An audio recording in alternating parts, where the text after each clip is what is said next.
Your Excellency, President Erdogan, dear colleagues, dear presidents, Your Excellency, Prime Minister, Mr. Kim, dear colleagues, ladies and gentlemen, I am glad to have this opportunity to address such a reputable international forum.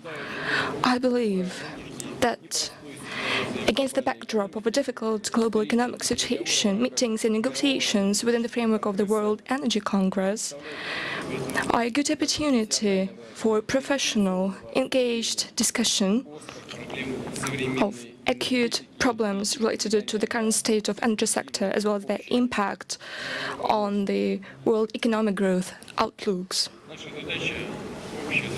Our common goal is to provide for access for all the people in the world, as it has been mentioned, to modern energy sources. Let me remind you of the fact that today as many as 2 billion people in the world have no access to such resources.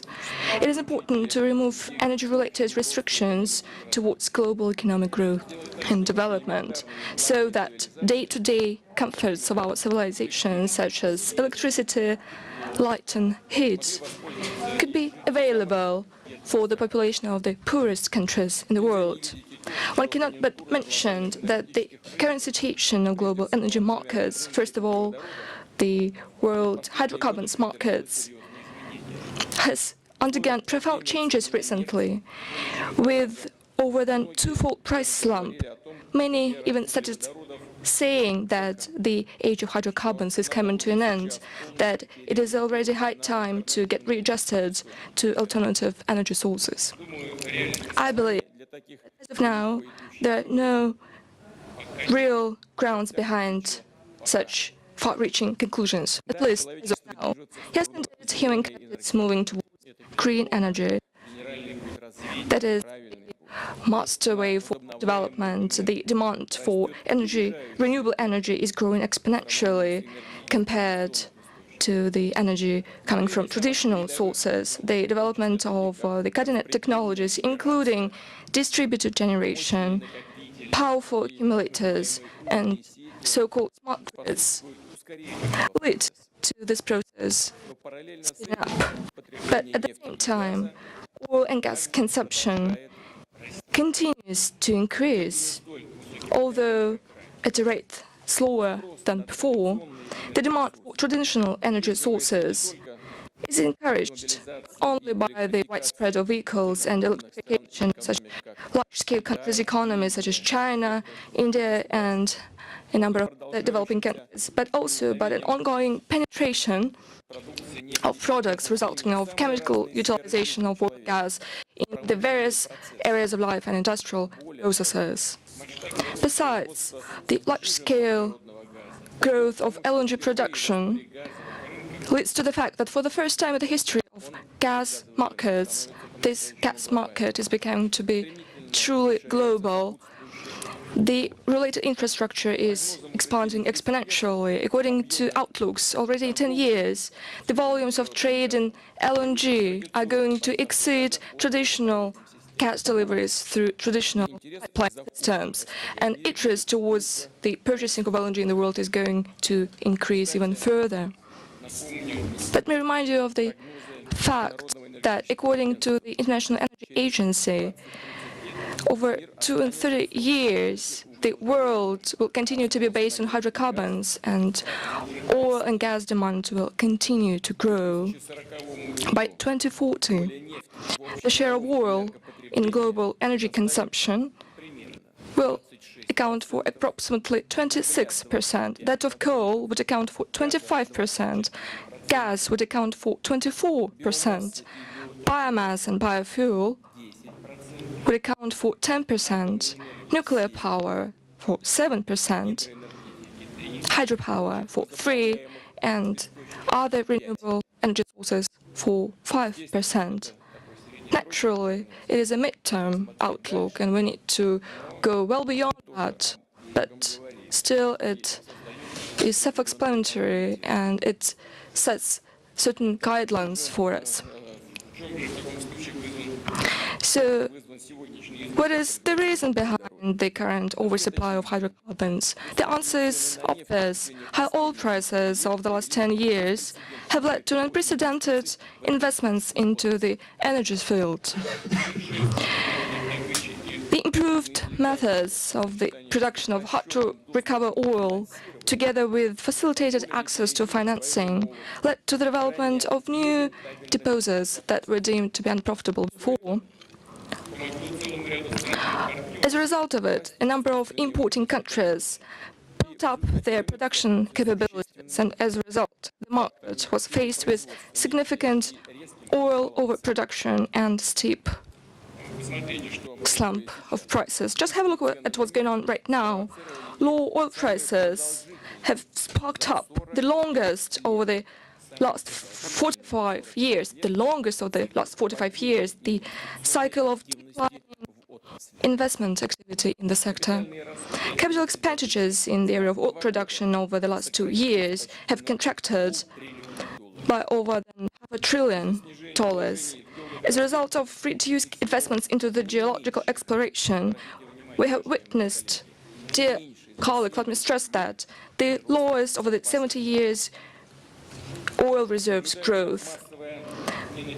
There is the widespread termination of investment decisions and projects, which today are considered to be economically inexpedient. There are no doubts. Should these trends maintain, the lack of finances will become global, and global overproduction of energy sources will inevitably lead to that deficit and new unpredictable price fluctuations. And eventually, it will deal a severe blow both to producers and consumers.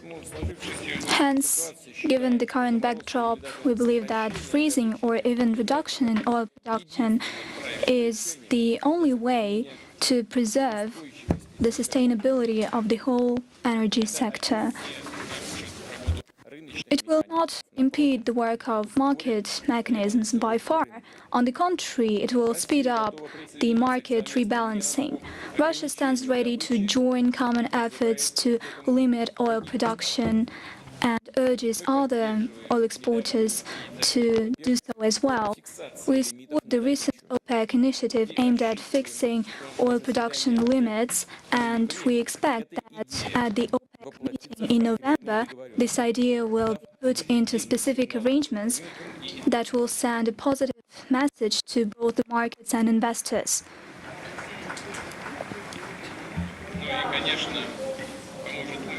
And of course, it will help curb the speculative activities and avoid new price fluctuations. Let me also note that given the turbulences in the world energy sector, not only producers and exporters, but also consumers of energy resources should act in a responsible and predictive way. Energy security can be safeguarded provided we act in concert, paying heed to the interests of one another. That said, we stand for firm compliance with the principles of free trade and fair play. We favor consistent liberalization of transborder capital flows, and we favor bolstering of industrial and technical cooperation on a systemic basis. Let me also highlight in particular that it is inadmissible to curb the development of energy sector for the sake of political ambitions of certain countries. It pertains to unilateral sanctions that became so popular nowadays, that pertains to unjustified restrictions of access to investment resources and cutting-edge technologies. This will not yield any result, and authorities of a number of countries made it their habit to recommend to their business communities to abandon lucrative projects, to refuse fuel supplies via shortest routes at best prices. In doing so, they make reference to the so-called alliance solidarity and bloc discipline. Such actions do not contribute in any way to the stability of the world energy sector and the world energy. To be honest, and we clearly see this, we should state that this does not contribute to the interests of those who instigated these ideas. But at the same time, they do not take decisions that are at odds with their interests. Dear colleagues, Russia, being a large energy power, has always contributed to long-term and sustainable development. We've been boosting exploration of new deposits, and we continue, even against today's difficult economic backdrop, to invest in exploration. There should be no doubt that our country will continue to be a reliable energy supplier in global markets. Export of Russian energy resources is instrumental to the successful development of many global economies. Just to mention, our oil and gas account for over a quarter of the fuel mix of the European Union. That said, we've been supplying Europe without fail in natural gas for almost 50 years. A broad pipeline network has been commissioned, including the most state-of-the-art project in terms of technology and environmental safety, that is Nord Stream. And currently, we've been actively engaged in Nord Stream 2 and Turkish Stream. And by the way, together with Turkish partners, together with President Erdogan, we've been talking about the need to develop Turkish Stream project. We also intend to actively expand hydrocarbon export eastwards, that is to China, to Japan, to India. Together with partners from other countries, we've been boosting energy transport capacities. We bolster LNG production, and we implement a whole number of other key infrastructure projects to supply hydrocarbons both to traditional and new markets. This includes East Siberia Pacific Ocean pipeline and Power of Siberia pipeline aimed at supplies to China, and we are modernizing terminals and seaports of the Far East.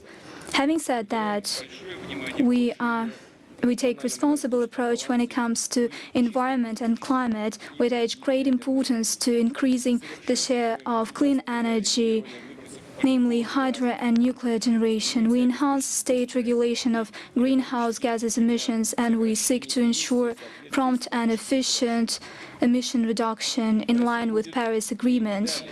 Russia will further constructively interact in energy area with all the interested parties, building upon the principles of mutually beneficial partnership on an equal footing.